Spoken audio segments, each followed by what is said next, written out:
The fourth function is often the one we overlook. But before we start, let us not make the mistake of assuming its position for weakness. The fourth is overlooked because we don't value it, and that's the key. The fourth isn't about ability, but about priority. A person can have fourth logic and still be a great scientist, fourth will and still be a decisive leader, fourth physique and still be a great athlete, or fourth emotion and still be an artist. What matters is how much importance they assign to that part of themselves. For example, one woman with the fourth will put it well: "I'm not weak-willed, I just prefer being guided." It's not that the function can't act, just that it doesn't care to lead. The fourth often looks like the second: natural, relaxed, unbothered.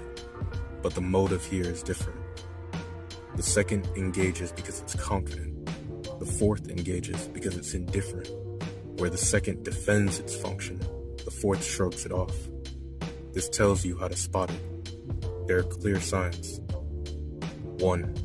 It's never the goal. People use the fourth as a tool for other priorities: status, money, relationships, insight, but never for its own sake. 2. It's unreliable. Even if they're skilled, their results can feel shaky or half-formed. Think of Tolstoy. He loved to philosophize, but didn't trust his own conclusions. He had fourth logic. 3. It shuts off during stress. In crises, the psyche drops the fourth first. Energy goes to higher functions. 4. It mirrors. The fourth adapts to others. Fourth physique adapts in bed. Fourth emotion absorbs others' moods. Fourth logic copies frameworks. And the fourth will follows stronger wills. 5. It submits. The fourth doesn't resist. It takes on roles, ideas, behaviors, not because it agrees, but because it's easier to follow than assert. There are rare moments where the fourth comes alive, when the first is doing well, and the second and third are engaged and supported. In those moments, when the psyche is balanced, the fourth becomes more independent, more expressive, even impressive. But if the top three are strained, the fourth disappears again. That's its nature, like a chameleon or a backup system. Only when the rest of the psyche is stable does the fourth start to act on its own terms. Until then, it stays in the background, passive, adaptive, and easy to overlook. To close out the functions, here's a quick reference chart.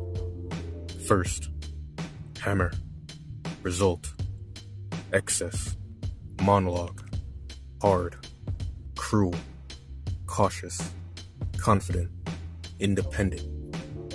Second, river, process, norm, dialogue, flexible, compassionate, fearless, confident, cooperative.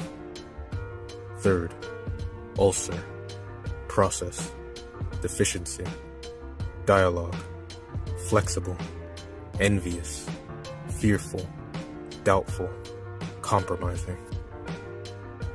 Fourth, trifle, result, scarcity, monologue, hard, indifferent, fearless, unreliable, dependent. This gives a basic structure, but it's just that, a structure. It's useful for clarity, but like any diagram, it flattens reality. It leaves out context, expression, and nuance. That's why the next step is essential. In the following videos, we'll look at each function, emotion, logic, physics, and will individually. Then, how they behave in each of the four positions. Next, how they operate in tandem with other aspects. And finally, we'll move on to character archetypes. I hope you all enjoyed the video, and I thank you all for watching.